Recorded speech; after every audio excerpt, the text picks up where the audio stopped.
केवल वर्तमान युग ही नहीं, भविष्य ही नहीं, भूतकाल आदि मध्य सर्वत्र हर काल में यह संभल नगर विख्यात रहा है। यही नगर युग युगांतर में इसकी गाथा गाई गई है। सत्य युग में यही नगर सत्यव्रत नाम से प्रसिद्ध था। त्रेता युग में यही महतगिरी के नाम से प्रसिद्ध था। द्वापर में यही नगर पिंगल के नाम से प्रसिद्ध था। तो अद्यतन काल में कली में यह नगर संभल के नाम से विख्यात है। अलग अलग नाम से निरंतर जिस नगर की गौरव गाथा हमें पुलकित करती है, आनंदित करती है, वो इसलिए है कि स्वयं भगवान शिव के आशीर्वाद से चतुर्युगी पर्यंत संभल व्याप्त रहा है। इतनी अद्भुत नगरी देवता नाम यथा संभूर्भूता नाम च यथा दरा, देवता नाम यथा संभूर्भूतानां च यथा दरा, तद्वत् समस्त तीर्थानाम् आद्यं संबलमेष्यते, आद्यं संबलमेष्यते, आद्यं संबलमेष्यते, आद्यं संबलमेष्यते, आद्यं संबलमेष्यते। सारे तीर्थों का आद्य तीर्थ यदि कोई है तो संबल है। और किस लिए है? साक्षात भगवान संबलेश्वर की कृपा से, उनके आशीर्वाद से, घोर तप के कारण उन्होंने जिस समय तेलंग देश के राजा को वरदान दिया कि सुनो राजन, मैं तुम्हारी इच्छा पूर्ण करता हूं, हर युग में यह नगरी नारायण को अतिशय प्रिय नगरी बनेगी। सत्यव्रत भी यही नगरी जब सत्ययुग में जाते हैं तो सत्यव्रत बन जाती है, त्रेता में जाते हैं तो महतगिरी बन जाती है, द्वापर में जाते हैं तो पिंगल बन जाती है, और कलयुग में आते हैं तो सृष्टि का संबल शिव का सकार लेकर बनी हुई ये जो नगरी है, इस नगरी का विभूति पाद अद्भुत है। इसलिए मैंने पहले भी कहा था, अनंत तीर्थों की नगरी ये संबल है, अनंत श्रेष्ठ कूपों की नगरी ये संबल है। जो दिख रहा है उससे भीतर भी पाताल में संबल है, जो दिख रहा है उससे परे भी सूक्ष्म जगत में ब्रह्मांड की आध्यात्मिक राजधानी ये संबल है। इसलिए मन बनाओ, उठो और चल पड़ो। आज इस संबल नगर को युग युगांतर की गौरव गाथा गाने के लिए हम बैठे हैं। किस प्रकार इसका नाम सत्यव्रत तय हुआ, कैसे पिंगल तय हुआ, कैसे महतगिरी हुआ, कैसे ये संबल नाम बना, किसके आशीर्वाद से बना, कब बना, किसके तप से बना। और एक बहुत बड़ा सत्य हम जानेंगे। हम जानते हैं ना, भागवत में एक वर्णन आता है, ये मानवा पाप कृतास्तु सर्वदा सदा दुराचार रतो विमार्गिगा। ऐसे लोग जो दुराचारी है, जो अन्यायी है, सदैव वाम मार्गी है, वे भी यदि श्रीमद् भागवत की शरण में आ जाते हैं तो मान के चलो उनका उद्धार हो जाता है, वो पवित्र हो जाते हैं। श्रीमद् भागवत जो साक्षात भगवान जगन नारायण का वांगमय स्वरूप है, उस वांगमय स्वरूप की पद्म पुराण पाताल खंड में जो महात्म्य वर्णन होता है तो एक इतिहास बताते हैं, एक धुंधुकारी का इतिहास बताते हैं। उसकी माता कैसी थी? ऐसी थी कि ऐसी मत पूछो। वो कहती थी अपनी सहेली को, लालने पालने दुखम प्रसूतायास्य वर्तते विधवा वा वंध्या नारी सुखीनी चेति में मती। बच्चे का लालन पालन बड़ा कष्टकारक काम होता है, इसलिए स्त्री को प्रसूता का दुख भी बहुत बड़ा होता है। इसलिए स्त्री को या तो विधवा होना चाहिए या वंध्या होना चाहिए, ऐसा जिसके मध्य में ज्ञान हो दिमाग में। उसके घर भगवान तो नहीं आएंगे, उसके घर धुंधुकारी आएगा। और वो धुंधुकारी कैसा? जैसे युवा हुआ उसका पिता दुखी हो गया, घर छोड़कर चला गया, कहने लगा मुंचा ज्ञानम प्रजा रूपम मोह को नरके गति। अरे बेटे पोतों का ज्ञान झूठा ज्ञान है, नरक में ले जाने वाला, कहता हुआ पिता चला गया। माता जो लाड करती थी उससे उस धुंधुकारी ने जमकर मारा। धन कहाँ है बता, और दुनिया में सारे जितने अनाचार अत्याचार थे वो करता गया। और काल पाकर जब वो चला गया तो प्रेत बन गया। उस प्रेत की मुक्ति भागवत कथा के माध्यम से हुई, जब गोकर्ण जी महाराज ने भागवत कथा प्रारंभ की। क्योंकि दुर्लभ कथा है भागवत कथा, भगवान की कथा है, ये दुर्लभ है, अति दुर्लभ है। उसी प्रकार भगवान के इस कल की अवतार की कथा भी दुर्लभाति दुर्लभ है, विलक्षणाति विलक्षण है।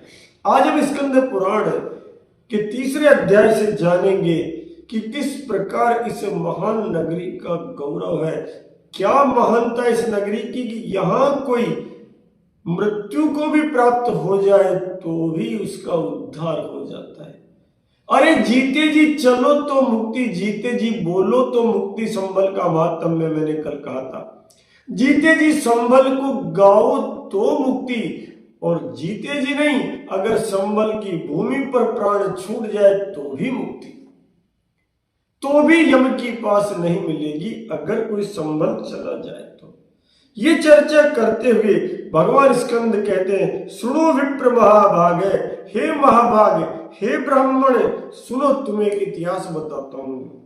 पुष्पावती नगरी में एक देव शर्मा दीक्षित नाम के श्रेष्ठ ब्राह्मण थे।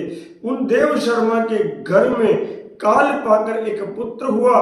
वह पुत्र यद्यपि सुंदर था, यज्ञ विद्याओं का जानकार था, सोम याग करवाता था, लेकिन यज्ञोपवित संस्कार के पश्चात एक तरफ उसने अनेकानेक विद्याएं पाई तो दूसरी तरफ वो कुसंगति में पड़ गया। अब कुसंगति में पड़ने के बाद होना क्या चाहिए? विधिवश सुजन कुसंगति परई, फनि मनि सम निज गुण अनुसरही। श्री राम जय राम, जय जय राम, श्री राम जय राम, जय जय राम, श्री राम जय राम, जय जय राम, श्री राम जय राम, जय जय राम। विधिवश सुजन कुसंगति परई, विधिवश सुजन कुसंगति परई, फनि मनि गनि सम निज गुण अनुसरई। भाग्य का, प्रारब्ध का प्रभाव है, कई बार अच्छे लोगों को दुष्ट लोगों के साथ रहना पड़ जाता है, और ये बहुत घातक चीज है। इसीलिए तो बाबा कहते हैं, बरु बलबाज नरक करता था, दुष्ट संग जनी देही विधाता। बरु बलबाज नरक करता था, दुष्ट संग जनी देही विधाता। ही विधाता, नरक का वास दे दे पर पड़ोसी दुष्ट मत दे। नरक की यातना से भी घोर है यदि कोई अपना दुष्टता पर उतर जाए तो। और उस स्थिति में क्या करो? विधि बस सुजन कुसंगति परई, फनि मनि सम निज गुण अनुसरही। भाग्यवश यदि सज्जन व्यक्ति को कुसंगति मिल जाए तो जैसे नाग के गले में मणि रहती है और उसमें विष व्याप्त नहीं होता, वैसे ही नागमणि के समान वो अपने जीवन को व्यवस्थित करे तो जीवन सफल है, अन्यथा कुसंगति अपना प्रभाव छोड़ देती है। आज कुसंगति के प्रभाव से वह जो बालक है यज्ञोपवीत के उपरांत एक तरफ वेद विद्या में लीन है तो दूसरी तरफ जुआ खेलने लग गया। प्रारंभ जब जुआ से हुआ, अब मानकर चलिए जिस समय पर राजा परीक्षित गए थे शमीक ऋषि के आश्रम पर, एक सोने का मुकुट धारण कर लिया जो जरासंध के यहाँ से जीता हुआ था। जैसे ही माथे पर सोना आया कि राजा परीक्षित के ऊपर कली का वास हो गया और उन्होंने एक मरा हुआ सांप ले जाकर शमीक ऋषि के गले में डाल दिया। गायत्री का तप था। किसी ने जाकर उनके 8 वर्ष के बच्चे को कहा, अरे सुन, किसी राजा ने अहंकार के वशीभूत होकर तेरे साधना करते हुए पिता के गले में मरा हुआ सर्प डाल दिया। बच्चा दौड़ कर आया, अत्यंत कुपित हुआ, अश्रुपात और एक वाक्य निकला, इति लंघित मर्यादम तक्षकः सप्तमे हनि।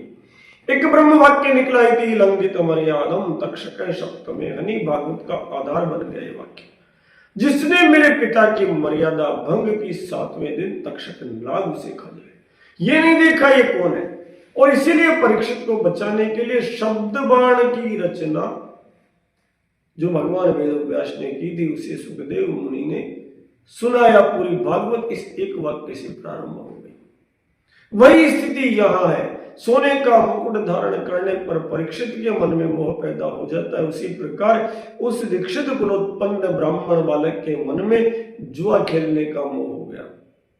तभी तो पौराणिक साहित्य कहता है कि जिस समय राजा परीक्षित दमन के लिए निकले थे कली का, तब कली ने 4 स्थान मांगे थे, जिसमें एक स्थान जुआ था, दूसरा सोना था, तीसरा उसने कहा हिंसा, चौथा कहा मद्य। महाराज जहां दारू चलती हो वहां मेरा वास होना चाहिए। महाराज जहां कोई जुआ खेलता हो वहां मेरा वास होना चाहिए।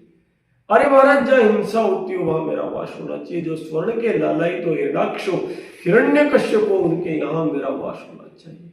ये पुरातन काल की कथाएं हमारे वर्तमान को सुधारने का, शिक्षा का आधार है।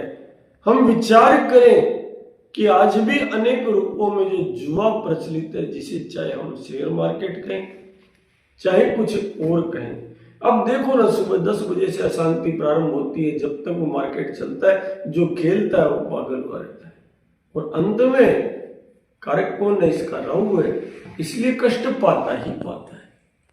ये पुरातन काल की कथाएं हमें सावचेत करती है, और वही कथाएं कहती है कि कोई बुरा नहीं है, कोई भला नहीं है। भगवान जिसको जैसा कर देता है ना, जैसा रघुवंश मणि राम चाहते हैं और प्रेरक रघुवंश मणि वैसा ही काल पाकर हो जाता है। आज वो बालक पहले जुआ खेलता है, फिर नाच गान में लग जाता है, और उसके बाद तरह तरह के जो अन्याय के साधन है वो सारे अपना लेता है। हालात ये कि पिता ने उम्र जानकर विवाह कर दिया, माता छुपाती रही, कहती रही कि नहीं आपका बच्चा अभी अध्ययन कर रहा है, अभी पढ़ रहा है, अभी वेदाध्ययन कर रहा है, अभी यज्ञ कर रहा है, जबकि वास्तविकता में वो बच्चा कुछ और करता रहा। अब इस प्रकार जब उसकी चलती रही तो समय पाकर धीरे धीरे धीरे धीरे उसके बालक के आचरण में जुआ बढ़ता गया, और वो धीरे धीरे घर की वस्तुएं बेचने लग गया, एक के बाद दूसरी वस्तु, यहां तक कि उसने नहीं बेचने की चीजें बेच दी। एक दिन उसने क्या किया, अपनी माता की अंगूठी खींचकर निकाली और बेच दी। पिता को जब पता लगा, किसी के हाथ में उन्होंने अंगूठी देखी तो उसका हाथ पकड़ लिया और कहा यह अंगूठी कहां से आई? यह अंगूठी माता की, मेरी पत्नी की है। सोती हुई माता की अंगूठी जब उसने बेच दी तो उसने पूछा जाकर, अरे बताओ तो सही ये क्या हुआ? तो उसने कहा महाराज सुनो, मैंने चोरी नहीं की है। हे विप्र किम्मक्षयसि विप्रोचे, हे विप्र मेरे पे गुस्सा क्यों कर रहे हो? क्यों मया चोरी कर्मणा, क्या मैंने चोरी की है जो मुझ पर गुस्सा कर रहे हो? अरे महाराज ये आपके बेटे ने लब्ध्वा मुद्रा तदीयेन पुत्रेणेव समर्पिता, आपके बेटे ने पुत्रेणेव ममार्पिता, उस पुत्र ने आपके ने मेरे को अर्पण किया है। पूछा क्यों किया? तो उसने कहा आपको पता नहीं है, कल वो आपकी पत्नी की साड़ी मुझे देकर गया है बेचकर। अरे महाराज आपका बेटा जिसका नाम आपने गुण निधि रख रखा है, वो गुण निधि नहीं है, वो पक्का जुआरी है।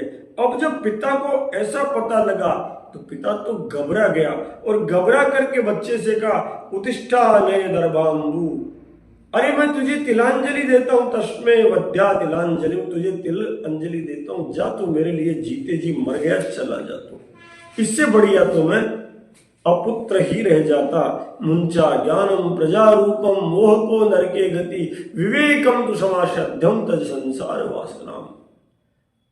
प्रजा का ज्ञान झूठा है, मेरा परिवार, मेरे बेटे, ये झूठा ज्ञान है। मोह को नर की गति मोह में ले जाता है, नरक में ले जाता है। इसलिए इसे छोड़कर भगवान की शरण में जाना ही श्रेष्ठ मार्ग है। आज वो पिता घबरा जाता है और बच्चे को जब डांटता है तो उसके ब्राह्मण कुलोचित संस्कारों का प्राकट्य होता है। चढ़ी हुई राख से अग्नि प्रकट होती है। वो बालक कहता है अब मैं विदेश जाऊंगा, मैं अच्छे काम करूंगा, कमाऊंगा, निकलूंगा। फिर सोचता है देशांतरेषु धनवान विद्यावान व सुखी भवेत भयमस्ति धने चोरात। अरे भय होता है कि धनवान का तो धन चोर लेते हैं, लेकिन मेरे पास विद्या धन है, इस विद्या धन को कोई नहीं चोर पाएगा। जो मैंने यज्ञ विद्या सीखी है, जो मैंने काम सीखा, इस काम से मैं देशांतर में जाकर के और व्यापार करूंगा और उस व्यापार के माध्यम से मैं वापस उन्नति को प्राप्त करूंगा। अत्यंत भूखा, अत्यंत दुर्बल, अत्यंत परेशान, जगह जगह घूमता हुआ वह गुणनिधि नाम का ब्राह्मण बालक कहां पहुंचा? इस पवित्र तीर्थ भूमि संबल में पहुंच गया, जहां जाते ही पैर पड़ते ही उसका भाग्य मानो जाग गया। अब उसके पास कुछ नहीं था तो लोगों ने उसे पुनः एक चोर मानकर पकड़ लिया और पकड़ के बुरी तरह से मारा उसको। इतना मारा कि उसके प्राण निकल गए। अब जिस समय उस बालक के प्राण निकले तो यम के दूत दौड़कर आ गए। जैसे यम के दूत प्राण लेने आए, सामने भगवान संबलेश्वर महादेव की कृपा हुई, शिव के दूत प्रकट हो गए। ये ठीक वैसा ही था जैसे अजामिल जीवन भर अनाचार अत्याचार किया, लेकिन अंत समय जब आया तो एक अच्छा काम उसने किया था, अपने बच्चे का नाम नारायण रख दिया था। घड़ी मौत की उसके जब सिर पे आई तो बेटे नारायण की थी रट लगाई, तुरंत खुल गए उसके वैकुंठ द्वार। केवल बच्चे का नाम नारायण रखने से अंत समय एक बार नारायण बोला कि भगवान विष्णु के पार्षद प्रकट हो गए। उन्होंने कहा छोड़ो, हम तो तुम्हारे अधिकार से बाहर है। तुलसी अपने राम को रीझ भजो चाहे खींच, कैसे ही भजो, इसने भज लिया ना। अंत काल में नारायण बोल दिया, भाववश बोला, कुभाववश बोला, भाई कुभाव अनक आलसो नाम जपत मंगल दिशि दसो। ये उपाख्यान कहता है कैसे यो भगवान का नाम जप लो, राजी होके जपो चाहे बेराजी होके जपो, आलस से जपो चाहे एक्टिव होकर जपो, नाम जपो तो आनंद आ जाएगा। अजामिल ने एक बार बोला नारायण मन से, इतने में तो भगवान विष्णु के पार्षद आ गए। नहीं यकीन हो तो मेरी भागवत के 6 स्कंद में रमण करके देख लो। आज स्कंद पुराण कहती है कि उसने तो नाम भी नहीं बोल पाया वो ब्राह्मण। वो गुणनिधि जो देव शर्मा का बेटा था, यज्ञ जानता था, जब लोगों ने मारना शुरू किया प्राण निकल गए। केवल प्राण निकलने मात्र से वहां सारे के सारी देवी शक्तियां प्रकट हो गई। भगवान शिव के दूत प्रकट हो गए और यमदूतों को ताड़ना मिल गई। यमदूतों ने पूछा कि महाराज इसका कर्म तो देखो, इतिहास तो देखो। अरे रात कितनी काली हो, सूरज उग गया, किरण उग गई, दिन उग गया, अब तो भैया सुप्रभात हो गई। कारण बताया उनको यमदूतों को, संबलेश्वर पार्श्वे प्राण त्याज्य निश्यशो तेलंगराजो भविता। क्या बात है। अरे यम के दूतों, इसने भगवान संबलेश्वर के मंदिर के पास प्राण छोड़ दिए। अब तो ये अगले जन्म में तेलंग राज्य का राजा बनेगा, तेलंगाना जाकर के सम्राट बनेगा। इसने कैसे ही हो इस पवित्र भूमि पर प्राण त्याग दिया। आप कल्पना करो, उस भूमि का वास, उसका भ्रमण, उसका श्रवण, उसका मनन, उसका चिंतन कितना पवित्र है। जहां जाने अनजाने में भी यदि प्राण निकल जाए तो यम द्वार से मुक्ति मिल जाती है और घोषणा हो जाती है कि अगले जन्म में राजा बनेगा। कहां का बनेगा? तेलंग राज्य का राजा वह गुणनिधि बना भगवान की कृपा से। अब उसको सारी याददाश्त मौजूद थी। ये ठीक जड़ भरत की तरह है कि पूर्व जन्म की समस्त याददाश्त। ये चार्वाक दर्शन के विपरीत है। यावत् जीवेत सुखम जीवेत ऋणम कृत्वा घृतम पिबेत वशभूतो देहस्य पुनरागमन। तो उससे ठीक विपरीत है। राख नहीं बनते हम, अगले बार फिर प्रकट होते हैं, फिर कुछ और बनते हैं, फिर कुछ और बनते हैं। इसलिए डरो मत, मृत्यु बहुत सामान्य घटना है। 84 लाख वस्त्र जिसके पास हो, उसे एक वस्त्र की क्या चिंता करनी। सामान्य घटना है और उस सामान्य घटना में भी उत्कर्ष बना हुआ है। आज वो राजा बन जाता है। तेलंग विषय राज्यम प्राप्तो धर्म अतीतदा, तेलंग राज्य प्राप्त करके वह तो बड़ा धर्मात्मा हो गया, सारे आनंद है, लेकिन उसकी मति जो है निरंतर भगवान शंबरेश्वर में रमण कर रही है। और वह राजा क्या करता है, सब तरफ घूम करके तीर्थ यात्राएं करके और उसके बाद आज गाम महीपाल संबलम हरि मंदिरम, आज गाम महीपाल संबलम हरि मंदिरम, भ्रमण करता हुआ वह राजा अपने पूर्व जन्म की यादाश्त को लिए हुए सीधा संबल ग्राम में पहुंचा और भगवान हरिहर के मंदिर में जाकर माथा टिका दिया। देखो महाराज कृपा करो मुझ पे। वहां से चला चंद्रेश्वर भगवान शिव, चंद्रमौली भगवान शिव, मैंने कहा था ना, भुवनेश्वर, चंद्रेश्वर और संबलेश्वर के त्रिकोण पर विराजित इस अद्भुत ब्रह्मांड की राजधानी में चंद्रेश्वर महादेव के पास गया। वहां जाकर महिष्मती के तीर्थ में स्नान किया और जबरदस्त तप किया जैसे ध्रुव ने किया। प्रथम मास उस राजा ने केवल एक समय भोजन किया, उसके बाद एक मास तक सूर्यास्त से पूर्व केवल थोड़ा आहार लिया, अल्प आहार लिया। उसके पश्चात एक मास तक चांद्रायण व्रत किया, फिर एक मास तक अयाचित भोजन मिल गया तो खा लिया, एक मास तक फलाहार किया, एक मास तक जगत जननी भारत की गौ माता के पंचगव्य का पान किया केवल। अब कल्पना करो, क्योंकि पंचगव्य प्राशनम महापाप नाशनम, अगर पंचगव्य का पान कर लो तो जन्मांतर के पाप तो कट जाते हैं। यदि कोई गोबर, गोमूत्र, दूध, दही और घृत को मिलाकर पी ले तो सारे रोग कट जाते हैं। इतना अद्भुत है ये। लेकिन जो आरोग्य देता है, हृदय को बल देता है, सामर्थ्य देता है, उस पंचगव्य का विज्ञान भूलते गए। इसीलिए शायद भगवान शंबरेश्वर ने कृपा की है कि समाज जाने कि ये पंचगव्य क्या है, इसका पान करने की आदत डाले तो आनंद आ जाएगा। राजा ने एक माह तक पंचगव्य का पान किया, फिर उसके बाद वो भी छोड़ दिया, कुशा से अभिमंत्रित जल का पान किया और उसके अगले माह तो केवल और केवल वायु का भक्षण किया। इस प्रकार जब उन्होंने निरंतर तप किया तो उनके समक्ष विभूति भूषितम बालम अष्टवर्षा कृतिम परम, भगवान शंकर 8 वर्ष के बालक के रूप में अत्यंत सौंदर्य को लेकर प्रकट हो गए। वो जो दिगंबर बालक के उन्होंने दर्शन प्राप्त किए तो बिल्कुल साष्टांग प्रणिपात कर दिया और प्रणिपात करके कहने लगे, हे प्रभु, हे नारायण, सत्य तो यह है कि एको रुद्रो न द्वितीयो, एक रुद्र ही तो संसार में, दूसरा कोई है ही नहीं। भगवान आपका कोई रूप ही नहीं है। अरे नारायण, आपने मुझ पर कृपा करने के कारण अब एकमात्र कौन है? आप ही तो जगत के कर्ता है, आप ही जगत के भरता है और आप ही जगत के संहार करता है। आप ही ब्रह्मा है, आप ही विष्णु है, आप ही महेश है।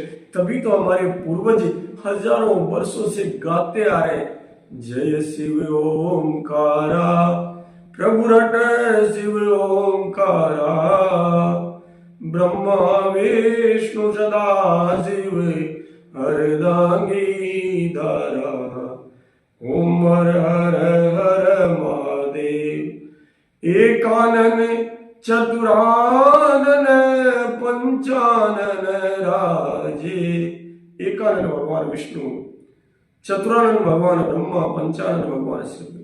हंसासन गरुड़ासन वृषवाहन साजे, ओम हर हर हर महादेव।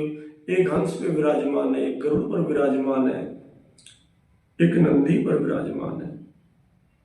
दोय भुज चार चतुर्भुज, 10 भुज अति सोहे, शिव 10 भुज अति सोहे, तीनों रूप निरखता त्रिभुवन जन मोहे, ओम हर हर महादेव।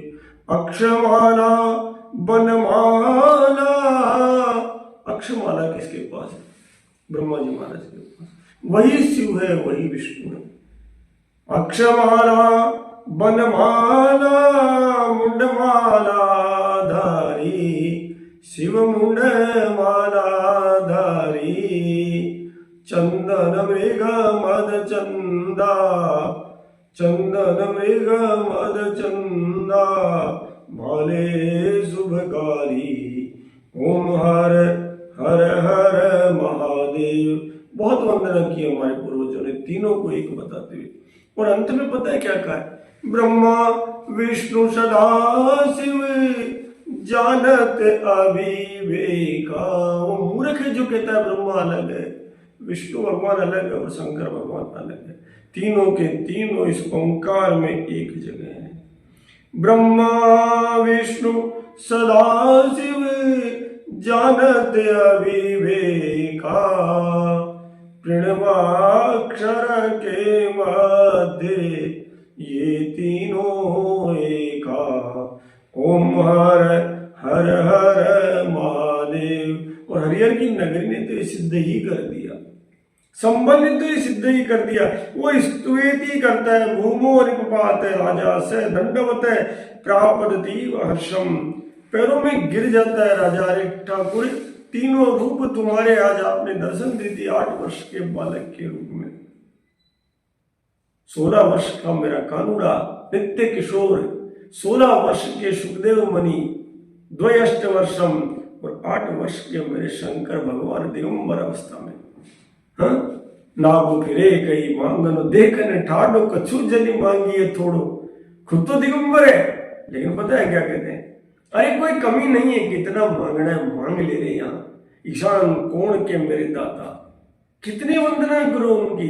नमामि शमीशान निर्वाण रूपम, विभुम व्यापकम ब्रह्म वेद स्वरूपम, निजम निर्गुणम निर्विकल्पम निरीहम, चिदाकाशमाकाशवासम भजेयम, निरंकार ओंकार मूलम तुरीयम, गिराज्ञान गोति तमीशम गिरीशम, करालम महाकाल कालम कृपालम, गुणागार संसार पारम नतोहम, तुषाराद्रिशंका शघोरम गंभीरम, मनोभूत कोटि प्रभाश्री शरीरम, स्फुरन मौलिकल्लो लिनि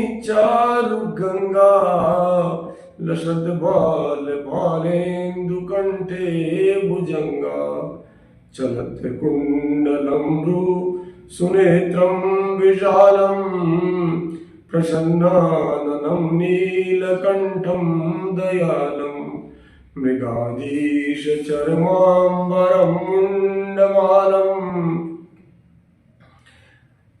मृगाधीश चर्मांबरम मुंडमालम, प्रियं शंकरं सर्वनाथं भजामि।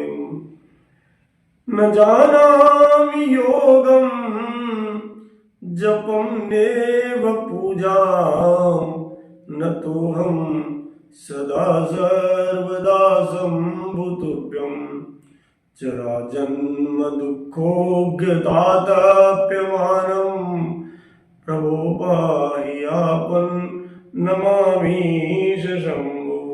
हे भगवान शंकर, न जानामि योगम, न योग जानता हूं, न जानामि योगम, मैं कुछ नहीं जानता, आपकी पूजा भी नहीं जानता, केवल इतना जानता हूं कि शिव आप कृपालु है, मुझ पर कृपा कीजिए। हे ईशान कोण के दाता, नमामि शमीशान, निर्वाण देने वाले निर्वाण को, हे विभु, हे व्यापक, हे सर्वव्यापी, हे प्रकट ज्वाला मान रुद्र, मुझ पर कृपा कीजिए।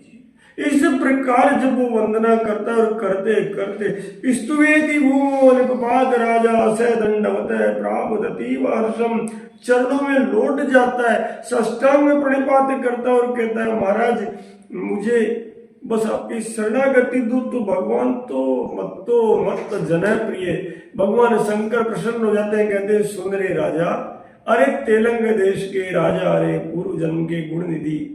देखो कहां से कहां यात्रा जा रही है। ये ठीक वैसी यात्रा है कि जिस प्रकार मुचकुंद ने भगवान के काम के लिए संघर्ष किया, देवी कार्य के लिए इंद्रवाह बने, इंद्र को साथ लेकर युद्ध किया।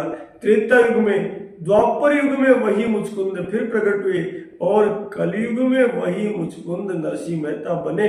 कहां से यात्रा शुरू हुई, एक जीवन में कहां जाकर 52 बार कृष्ण प्रकट हुए और कहां नरसिंह मेहता ब्रह्मलोक को प्राप्त हुए। इतनी लंबी यात्रा है। आज वो पूर्व जन्म की यात्रा को लिए हुए जब पैरों में गिर जाता है, तावत से बालो खिल वृद्ध वृद्ध प्रोवाच राजेंद्र वरम वृष्व, तब भगवान शंकर ने प्रसन्न होकर जो सबसे बड़े हैं उन्होंने कहा, राजन वरदान मांगो। राजन बताओ तुम्हें क्या वरदान दूं। तो राजन ने कहा, महाराज जिस भूमि पर जिस चंद्रेश्वर महादेव की शरणागति में आपकी तपस्या कर रहा हूं, सुनो सर्वांतरात्मा भगवान सर्वस्य या वापि सर्वदा पुरम चतुर्युग स्थायी कर तुम इच्छापते।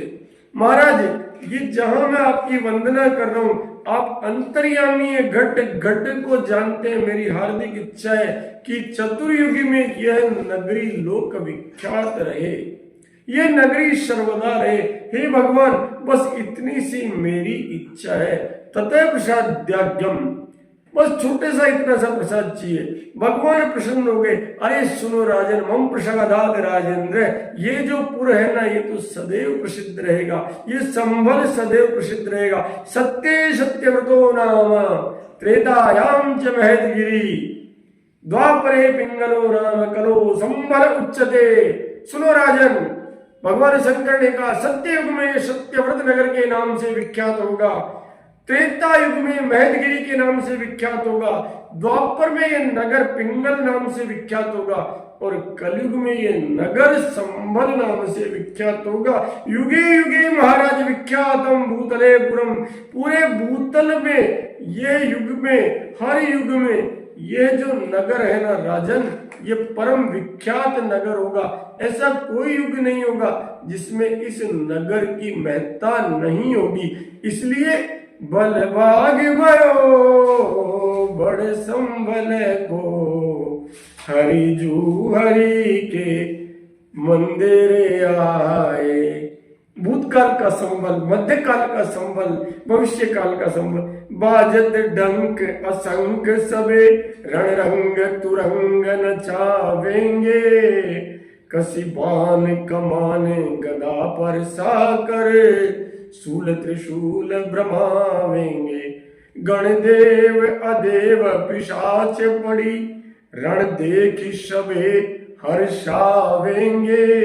बल भाग भये यही संभल के, हरिजू हरि मंदिर आवेंगे।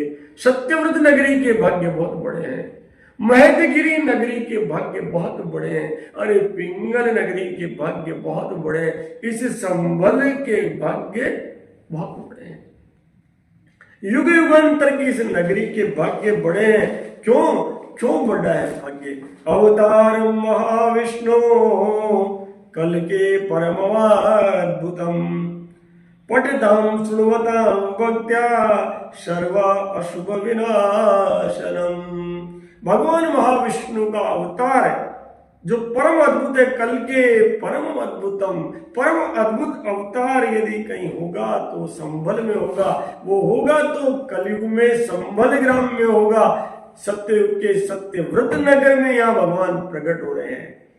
जिसे त्रेता युग में महदगिरी जानते हैं उसमें प्रकट हो रहे हैं, जिसे द्वापर में पिंगल नगर जान रहे हैं वहां प्रकट हो रहे हैं। न गायत्र्या परो मंत्रो, गायत्री के समान कोई मंत्र नहीं है पवित्र है। न संभल समम पुरम, और संभल के समान कोई नगरी नहीं है ब्रह्मांड में।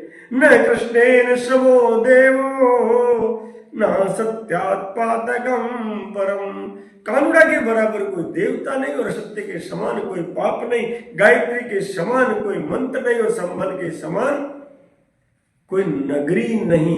इतनी पवित्र नगरी की वंदना इसलिए कर रहा हूं, उठो चल पड़ो, जहां बैठे हो उठ जाओ, उठ गए तो चल पड़ो, चल पड़े तो दौड़ पड़ो और उस संबंध में चले जाओ जहां भगवान कल्कि का प्राकट्य होगा। अरे वहां जाकर यदि मृत्यु भी प्राप्त हो गई तो जैसे गुणनिधि ब्राह्मण को मृत्यु वहां प्राप्त हुई संबलेश्वर के पास, तो वो अगले जन्म में तेलंग राज्य का राजा बना और राजा बनकर तप करके भगवान शंकर के दर्शन कर पाया और उस दर्शन से उसे आशीर्वाद मिला। इसलिए ये कथा कहती है कि कोई जुआरी है तो भी संभल चल पड़ो, कोई अनाचारी है तो भी संभल चल पड़ो। कितना सहज है। अजामिल गीत गणिका जिस दया गंगा में तरते हैं, उसी में बिंदु सा पापी मिला लोगे तो क्या होगा। दशा उस दीन की भगवान संभालोगे तो क्या होगा। बोली राजा रामचंद्र की जय। सियापति रामचंद्र की जय। अवधपति रामचंद्र की जय। मेरे पति रामचंद्र की जय। तेरे पति रामचंद्र की जय। सबके पति रामचंद्र की जय। जगत जननी गौ माता की जय। श्री नंदी भगवान की जय। श्री बैल भगवान की जय। श्री बछड़ा भगवान की जय। श्री बछड़ी भगवान की जय। भगवान संबलेश्वर महादेव की जय। चंद्रेश्वर महादेव की जय। भुवनेश्वर महादेव की जय। हरिहर भगवान की जय। भगवान कल्कि की जय जय जय। राम राम।